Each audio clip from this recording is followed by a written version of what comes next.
Good morning and welcome to lesson 26, 27, I've lost count, of exploring LDS history. Thank you for joining us every week. If you're watching these online later, thank you for joining us every week. And as always, I just want to say, I hope in these classes every week I can be as gracious and kind as possible. If you're watching this and you have an LDS background, we want you to know we love you and we care about you, even though we disagree with you on some of these issues. And my goal is to disagree without being disagreeable. And the intent is not just to throw stones. Our intent is just to try to look at history and find out what is true. And I hope I can do that in a gracious way every week. And we're going to dive right in today. We have a lot of ground to cover this morning.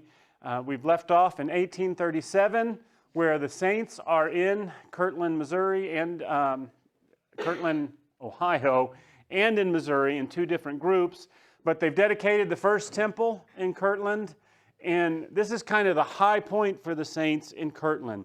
There's a period of time after they dedicate the temple where they are doing better than they have ever done.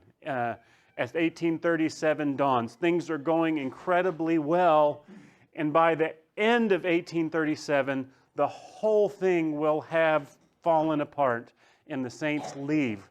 And the question is, why did they have to leave? And according to the church, they would tell you they had to leave because of persecution, made it possible for them not to be able to stay in Ohio anymore. This is from a LDS periodical in 2007, talking about why they left Kirtland. It says, after developing a thriving community in Kirtland, Ohio in the early and the mid-1830s, violence against the church escalated to the point that it was no longer safe for members to remain. The prophet Joseph Smith, warned by the Spirit, moved immediately to Missouri. Members followed, leaving behind their comfortable homes, their cherished possessions, and their beloved temple built commandingly atop the hill in their poverty. And so the saints all left. But is this really the reason they left? And this article, and I'm not saying it's intentionally done so, but this article is disingenuous at best. The saints did not have to leave Ohio because they were persecuted. At least not in the sense of any kind of religious persecution against them because they were Mormons. And so today I want to look at what caused it all to break down in Ohio in 1837 and how things kind of all fell apart. Tied up in this, in the mid-1830s, and this wasn't just Ohio, this was all over the West, and Ohio was the West, right? In the 1830s, Ohio, Missouri, that's all the frontier. And there was this massive land craze going on. And a lot of people thinking we're going to make our fortune in real estate, right? People are flooding west. And so we need to buy up all the land and we're going to sell it at an enormous profit. And land rates were just going through the roof. We've gone through other periods like this, right? In U.S. history, we had the same sort of bubble in 2008, that burst and led to the recession in 2008. So in the mid-1830s, it was just, they were land crazy, and the saints in Kirtland got swept up in that, and a lot of people started buying a lot of land on credit, and even the church leaders were caught up in it. And so they're buying land and borrowing money to buy it with the thought that by the time the loan comes due, the land will be worth so much, right? I'll sell it at a huge profit, pay off the loan, and I'll make a bundle. And a lot of people were doing that. Some were buying huge tracts of land and just sitting on it and waiting for it to go up in value. Others were buying it and then dividing it into smaller lots and selling off the individual lots at a huge profit. But a lot of people are caught up in this, and a lot in the church got caught up in it at the same time because we're all going to get rich quick buying up all this land around Kirtland.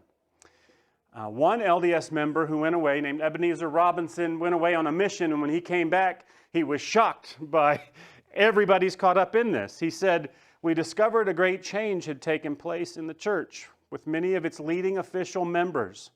A spirit of speculation was poured out, and instead of that meek and lowly spirit which we felt we had heretofore heretofore prevailed, a spirit of worldly ambition and grasping after things of the world took its place.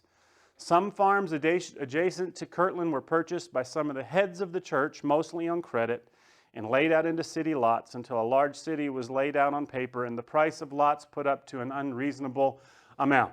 So they're gobbling up all the land and trying to sell it at way higher values than what it was actually worth. And Smith himself got caught up in this time period. He owned 140 acres of land next to the temple. Well, think about it, that's a big chunk of land, right? 140 acres. He owned 4 acres of property within the city, business property. He went in partnership with some other Mormons and bought another 240 acres. And another 132 acres on top of that he bought way overvalued. And he bought it all on credit too. He didn't have the money. So he borrowed the money to buy all this land. And then he began to sell off a lot of those parcels too, because at the same time, right, the saints in Kirtland, there's all these converts that are moving to Kirtland from all over the world. And they need a place to live. And so Smith himself, even, some of those converts moving in began to sell off some of those lots that he had bought at way overvalued prices and really taking advantage of some of his own people. Like one saint who purchased a half-acre lot for $800, which would be, it was probably valued at like 50 to 100, right? And he's selling it to his own people for 800. So there's that kind of frenzy going on. We're all going to get rich on land. So Smith held a lot of land, but he also had a lot of debt. And the church had a lot of debt in this same time. He owed about $40,000 to creditors himself, or about $1.2 million, right, in today's money. So we're not talking little amounts of debt.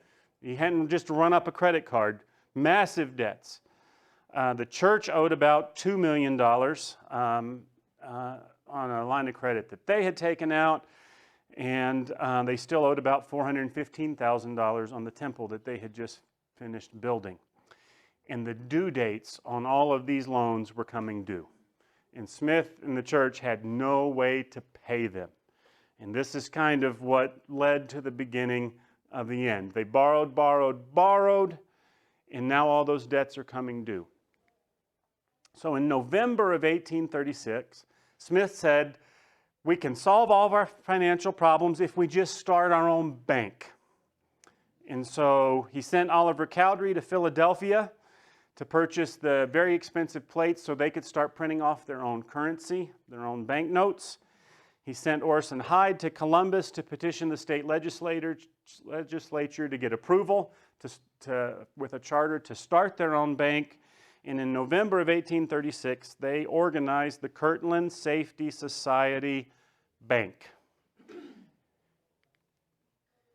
Sidney Rigdon was appointed the president, and Smith was designated as the cashier of that organization.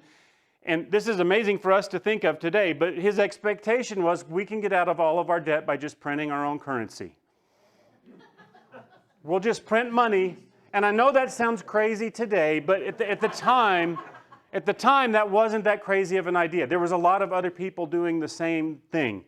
At any other point in American history, that would seem insane. But it wasn't as insane as it sounds to us now, right? You wouldn't go out and buy a press and go, I'll just print some money, right? But they thought they could get out of it by printing their own currency. In the West, in the time in the 1830s, there was an enormous need for currency.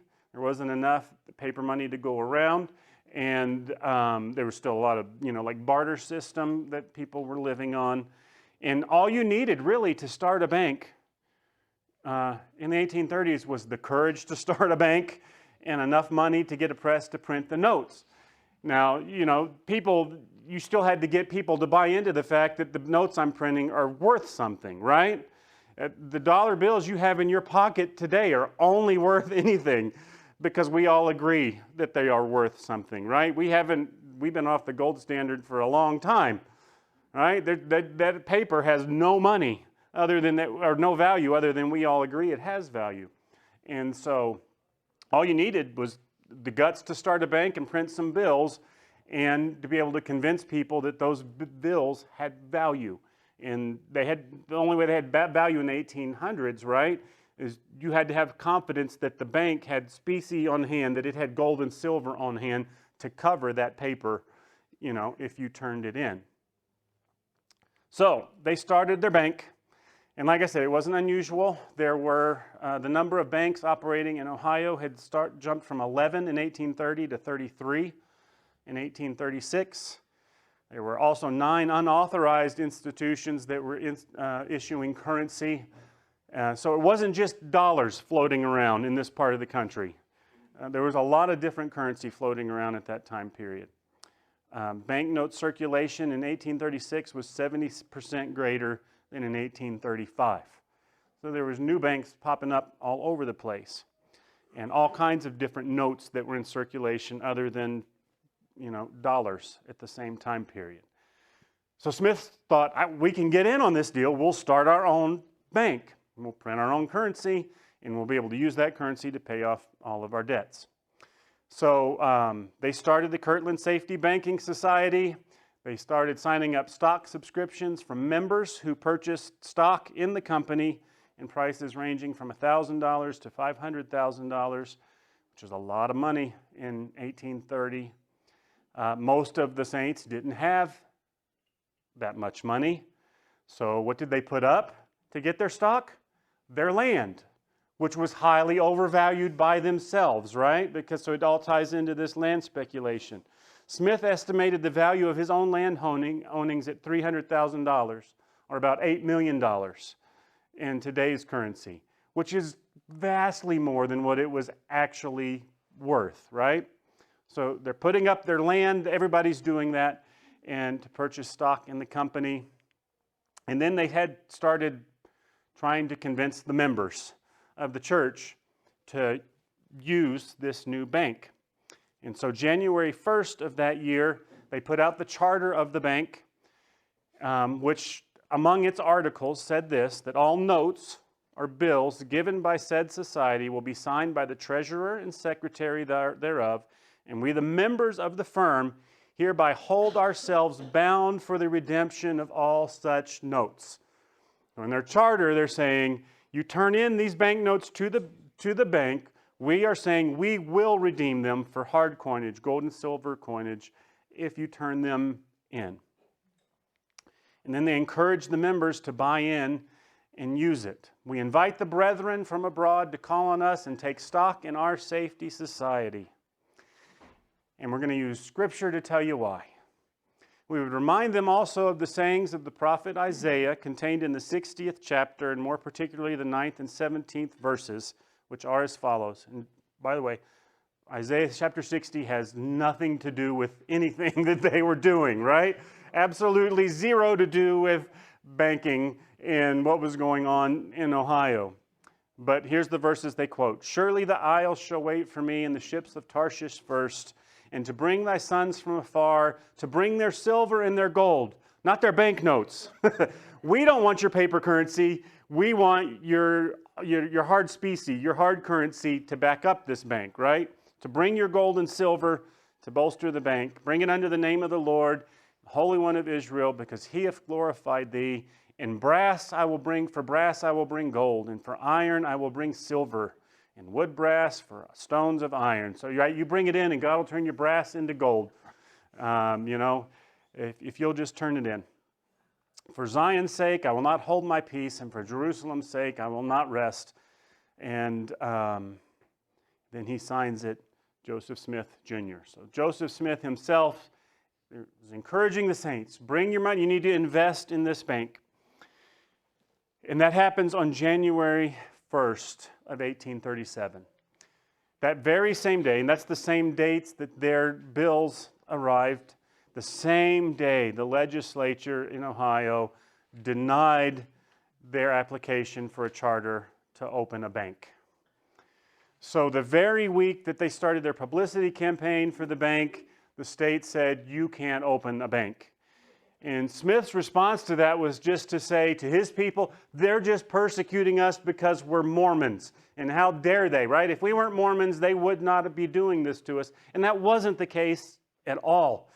The legislature had realized by this time we have a banking problem in Ohio. We've got all this different kind of currency floating around. So in 1835, they denied every request for a bank charter in 1835, and they only approved one in 1836. So this wasn't that they were persecuting them because they were Mormons, but that's the way Smith portrayed it to his people and said, you still need to buy in. And he wasn't going to be dissuaded by the legislature saying no. It was going to take more than that to stop him. And so all he did was simply change the name of the organization from the Kirtland Safety Society Bank to the Kirtland Safety Society Anti-Banking Company. It's not a bank, it's just a company. In fact, it's an anti-banking company. Problem was, they'd already spent a mess load of money printing up their currency that said Kirtland Safety Society Bank. So what he did was, with those bills that were printed, they just went in and stamped anti in front of bank and ing after the word bank. And we have a lot of these bills that still survive today. Here's a $1 bill from the Kirtland Safety Society.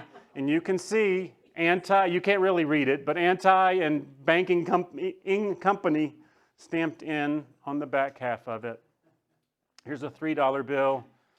Kirtland Safety Society Anti-Banking Company.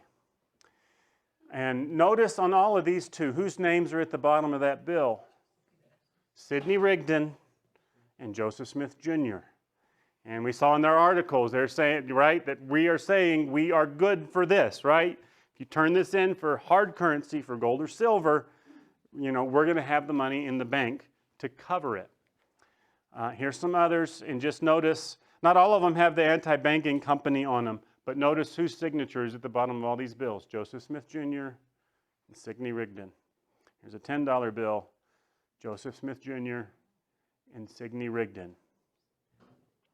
So they opened their doors in January, even though the legislature had said no. Problem was, their bills were practically worthless. And he had virtually no money on hand to cover anything in terms of what the bank actually held. The only thing backing his currency was a bunch of land that was vastly estimated the value of that land.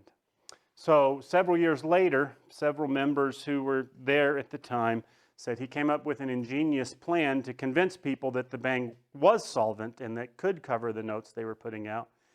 And this is what they said he did. Lining the shelves of the bank vault, there were many boxes, each marked $1,000. Actually, these boxes were filled with sand, lead, old iron, stone, and combustibles, but each had at top a layer of bright 50-cent silver coins. And anyone suspicious of the bank's stability was allowed to lift and count the boxes. And the effect of those boxes was like magic. They created a general confidence in the solidity of the bank, and the beautiful paper money went like hotcakes. For about a month, it was the best money in the country.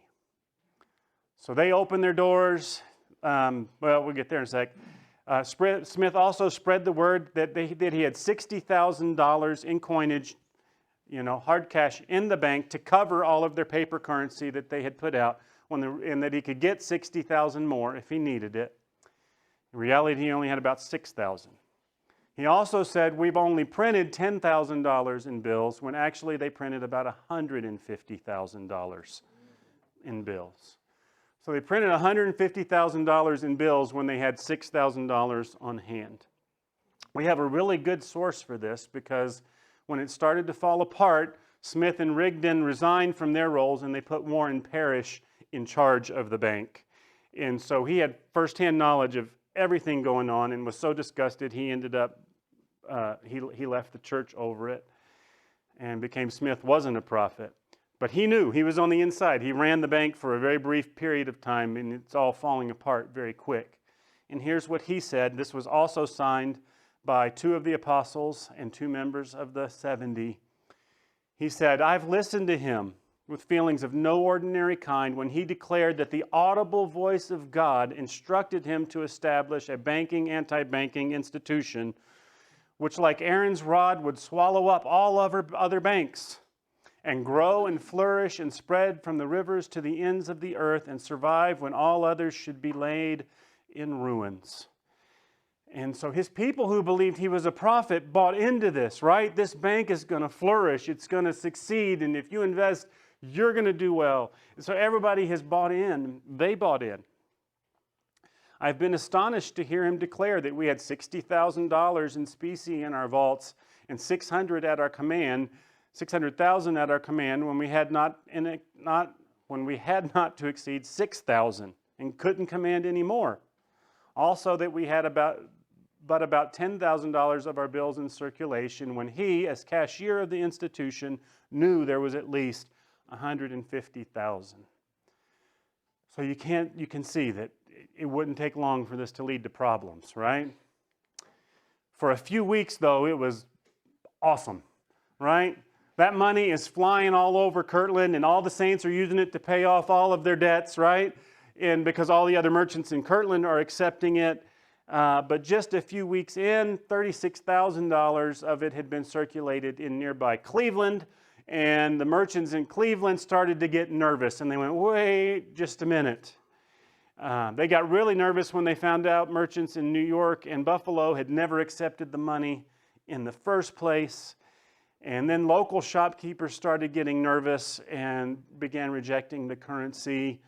And it took just a few weeks before all of those bills started coming back to Kirtland, and the run on the bank began.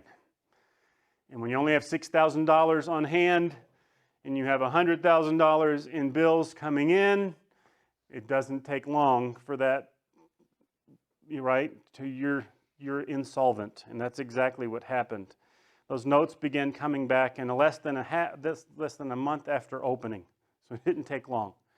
A month after opening, Safety Society bank currency was exchanging for 12.5 cents on the dollar. They kept their doors open for a while, but by March, that currency was worth, most of the time, a penny on the dollar. So it was virtually worthless currency. In February, the authorities charged Smith and Rigdon with operating a bank illegally, because they had, after their charter had been denied. You can call it an anti-banking company, but they were still running a bank, right? So they were charged with illegal banking, and a trial was scheduled for the fall. At the same time, lawsuits began to pop up from all of their creditors. And when do we tend to get really mad at each other as human beings? When money is involved. And a lot of saints are now losing money, or they're stuck with worthless money. So you have a lot of dissension in the church, and dissension from some of the most powerful leaders who've invested heavily in this. For his part, Smith refused to back down. At the General Conference in April of that year, Wilford Woodruff, who would go on to become the 4th president of the church, said Smith rose and he spoke at conference and said this: Joseph arose, and like a lion of the tribe of Judah, he poured out his soul in the midst of the congregation of the saints. And who can find language to write his words and teachings, as with an iron pen and a rock, that they may stand for future generations to look upon? But his faith isn't shattered. He said, a fountain of knowledge rolled from his mouth to the people, which was the word of God. Yea, in the name of God, he proclaimed that severe judgment awaited those characters that professed to be his friends, and friends to humanity, and friends of the Kirtland Safety Society, but had turned traitors and opposed the currency, and its friends which had given power into the hands of the enemy and oppressed the poor saints. Such have become covenant breakers, for which they will feel the wrath of God, as true as Joseph Smith is a prophet. So he stood up at General Conference and said, woe to all of those who have turned their back on us over the Kirtland Banking Society. They're going to face God's wrath for it. So Smith was not backing down.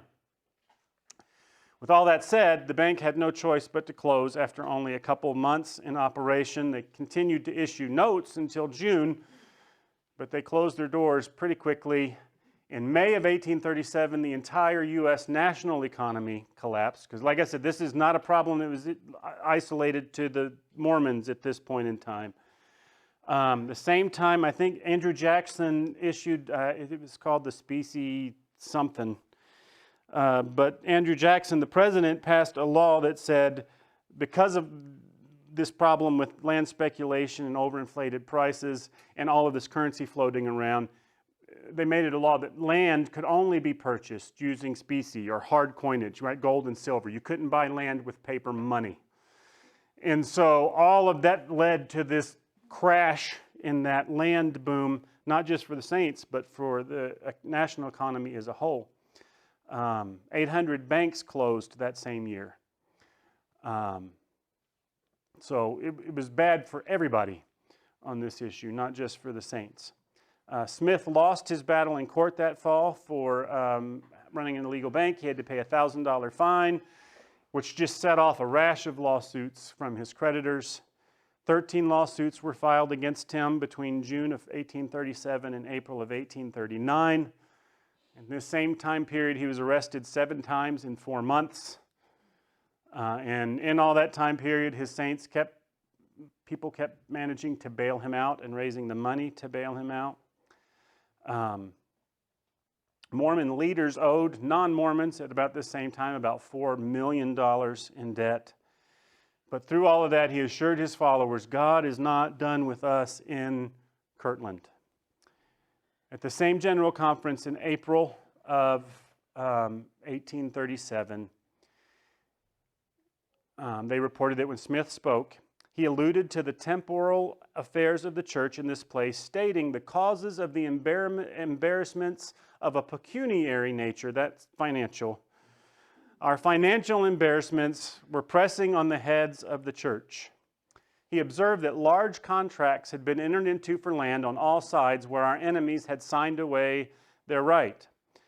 And we are indebted to them, to be sure. We do have these debts, but our brethren abroad have only to come with their money and take these contracts and relieve their brethren of the pecuniary embarrassments under which they now labor and procure for themselves a peaceable place of rest among us. So he's still saying, it's going to be okay because these converts are going to come in and they're going to buy the land and they'll take this debt off of our hand when these new converts get here.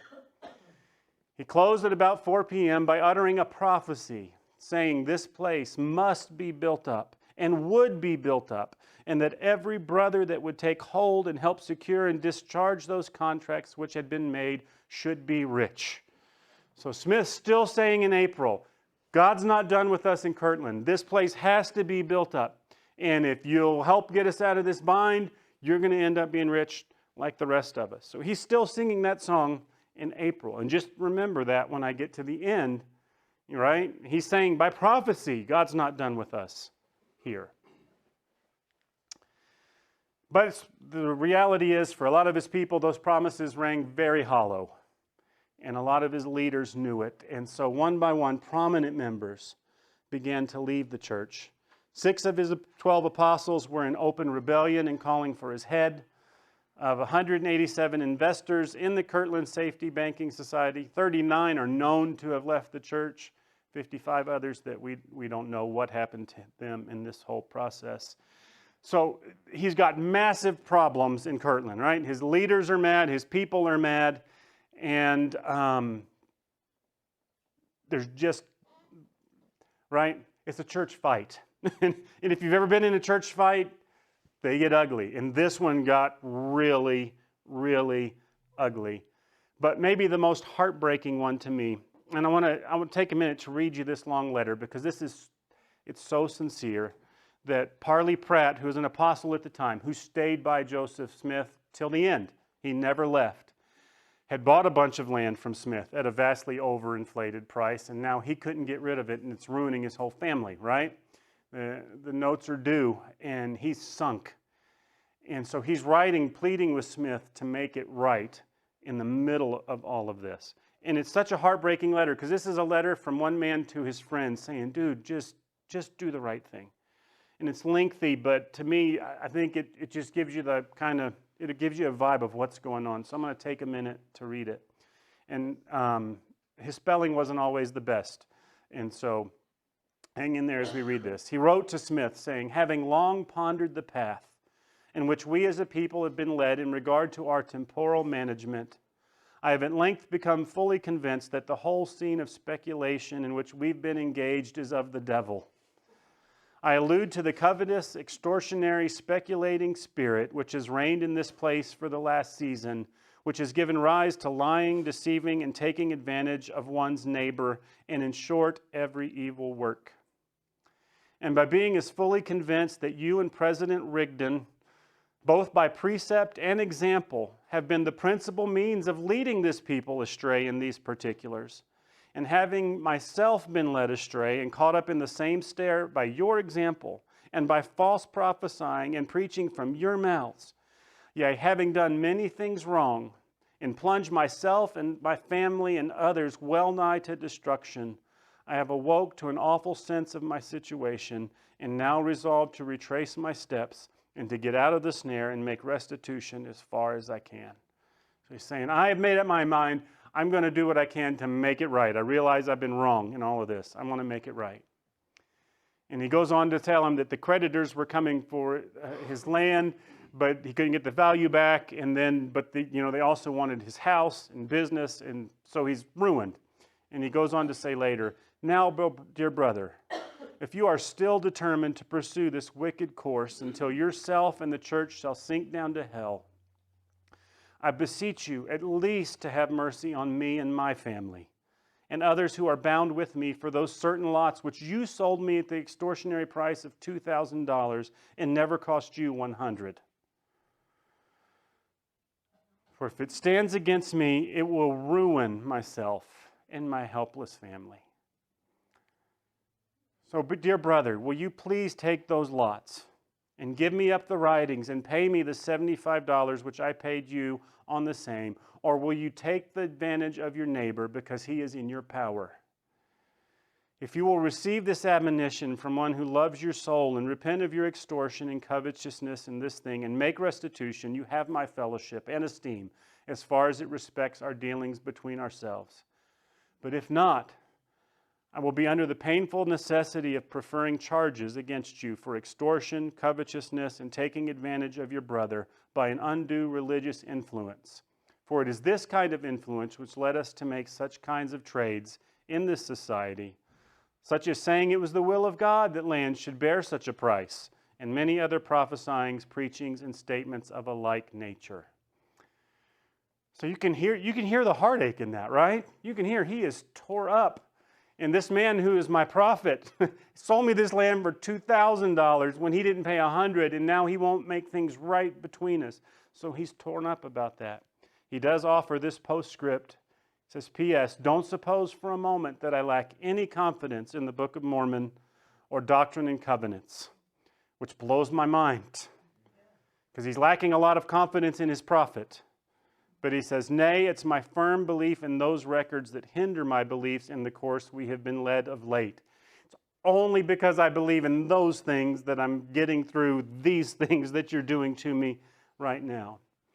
So you can hear, there's just heartbreak in that. Times that by hundreds of people in the church, right? And all of his leaders, they're going, you led us down this path and now we're all ruined as a result of it.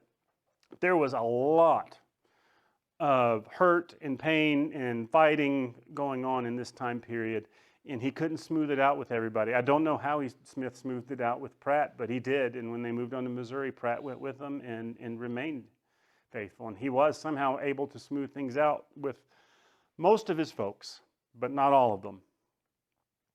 I think Smith had trouble dealing with his problems in 1837, or at least facing them, because he didn't stay in town long. For most of the year, he came and went. He first went on a missions trip to Canada. If you want to look at it positively, it was a missions trip to Canada. If you want to look at it negatively, it was an excuse to get out of town and escape the heat. Then he went to Missouri, and we'll get next week to what's going on, everything going on in Missouri, where they're founding another new colony there. We'll cover that. But in his absence, everything fell apart in Kirtland. There's actually a brawl in the temple between those that were loyal to Smith and those who weren't loyal to Smith and wanted to vote him out as president at the General Conference. So things were getting really ugly. And it's interesting that Smith only gave, and he didn't give many during this period of time, there was only one revelation from Smith in 1837. And it was to tell his apostles to straighten up and toe the party line. Again, that's if you want to take the critical view, right? If you're looking at it from the church perspective, it's a revelation from God. But it's interesting, this revelation from God was to tell the 12 to straighten up. And it was through a revelation to Thomas B. Marsh, who was the head of the quorum of the 12 at the time. It's in Doctrine and Covenants 112 today. This is where what God told Marsh to tell the 12 in 1837. Pray for thy brethren of the 12, and admonish them sharply for my name's sake, and let them be admonished for all their sins. And be ye faithful before me unto my name, and after their temptations and much tribulation, I the Lord will feel after them. If they harden not their hearts and stiffen not their necks against me, they will be converted, and I will heal them. Exalt not yourself, rebel not against my servant Joseph. For verily I say unto you, I am with him, and my hand shall be over him, and the keys which I have given unto him, and also to you word, shall not be taken from him until I come. So it's just interesting that the only revelation during all of this turmoil was to tell the 12 to straighten up and listen to Joseph. But he couldn't hold it together in the end. Things fell apart very rapidly in the middle of all of this. All three of the three witnesses to the Book of Mormon would leave the church at this point in time. Be excommunicated. They left and were excommunicated. You know, it's all happening at the same time. Oliver Cowdery was excommunicated for speaking ill of the prophet, and this was in part due to he spoke out very strongly about Smith's relationships with Fanny Alger that we talked about last week, and was very critical of that, and for encouraging lawsuits among the saints, some who were filing suits to recoup their losses. So Cowdery was out. David Whitmer was excommunicated for violating the word of wisdom and associating with the Kirtland apostates, or the dissenters, and saying unfavorable things about Smith. Martin Harris, who amazes me. Martin Harris could always be counted on to pony up $1, right? Right? He financed the publication of the Book of Mormon.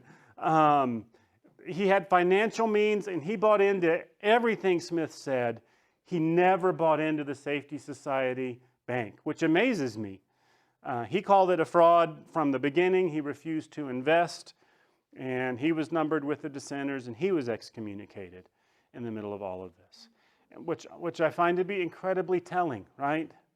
If these three really had seen an angel who had really shown them golden plates, it would take more than a little financial hardship to get me to walk away, I think, at this point. And yet all three did. Among the 12, Luke Johnson denounced Joseph Smith. He was excommunicated. He did later return to the church after Smith died. John Boynton joined the dissenters and said Smith was a fallen prophet. He was excommunicated. Lyman Johnson was disfellowshipped. Then he was restored, and then he was excommunicated again in 1838. And he was angry because he had bought in on the lie that this church, this bank will never fail. And it had. And so he was upset. William McClellan was also part of the dissenters. He was excommunicated for criticism of church leadership. Thomas Marsh stayed loyal through 1837, but then he left in 1838 when he became very upset with how the church was treating those who were part of the dissenters during all of this scandal. F.G. Williams, who was the first counselor to Joseph Smith, part of the first presidency, he left during this time period as well. So all that's to say, it was chaos in Kirtland, right? The leaders themselves were at each other's throat, and in the end, things couldn't be salvaged.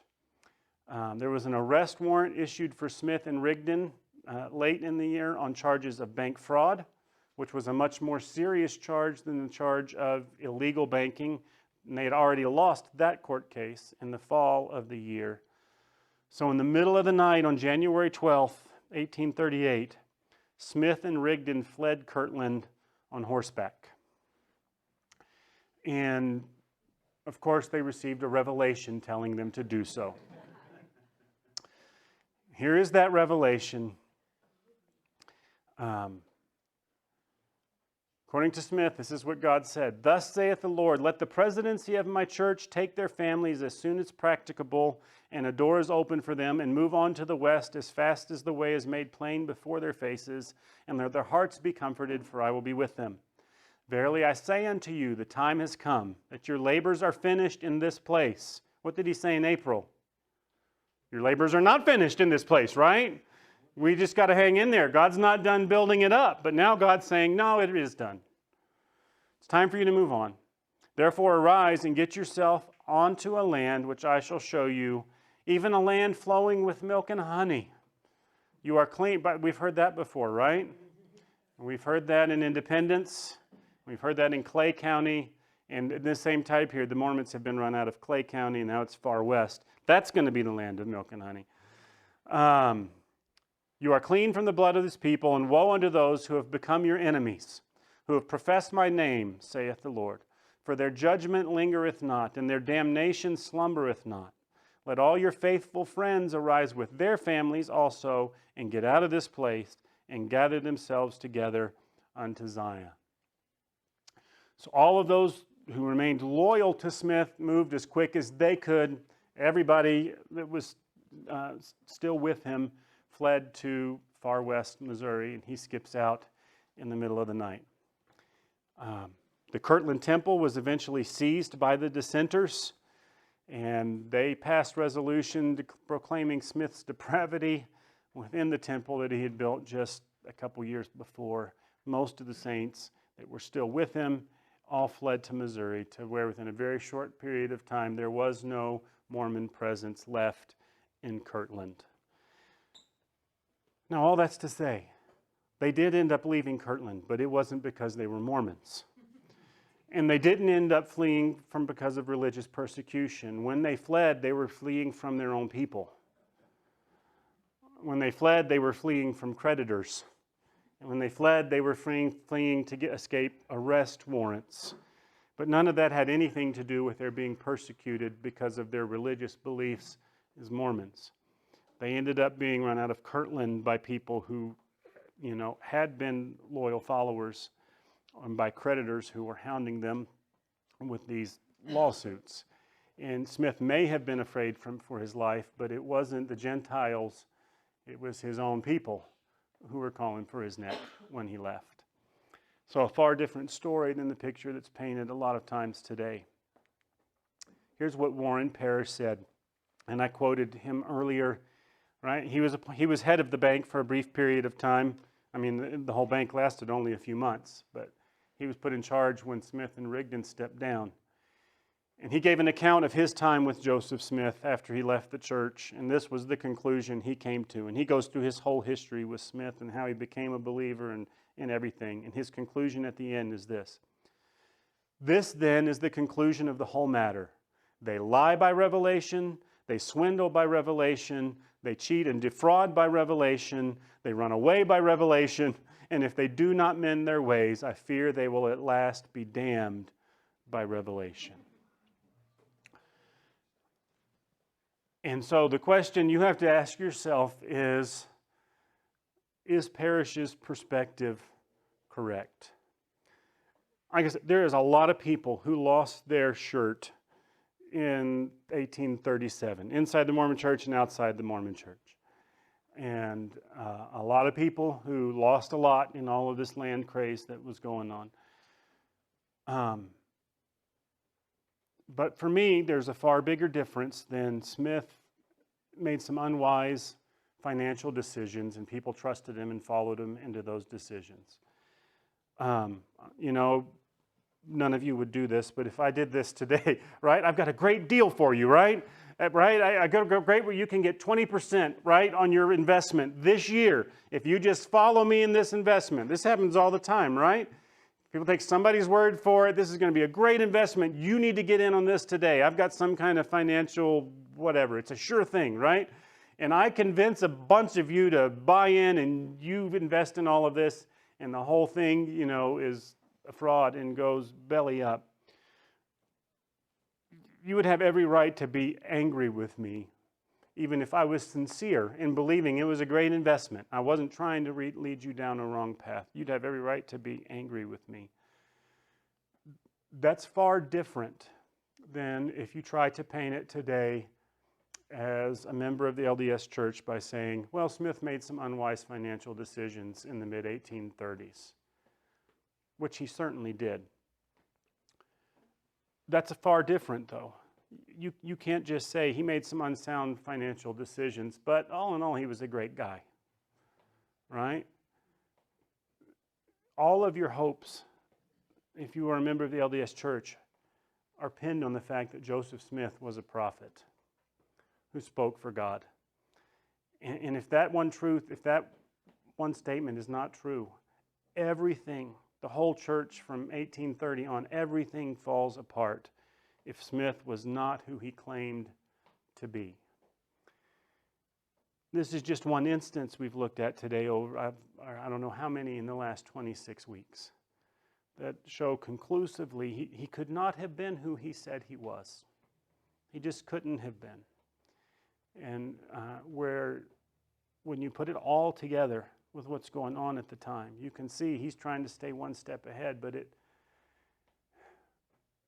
Smith was a prophet, it makes God wrong, right? Because he has God saying one thing 1 minute and saying another thing another minute. And so either way, you're left with a conundrum. Either God is wrong, and if God is deceiving as he would seem to be, just in the events we looked at today, it's not a God I want to follow. And if Smith was as deceptive as it appears that he was, or just outright wrong, then he's not a man that I can put my life and my trust in his hands either.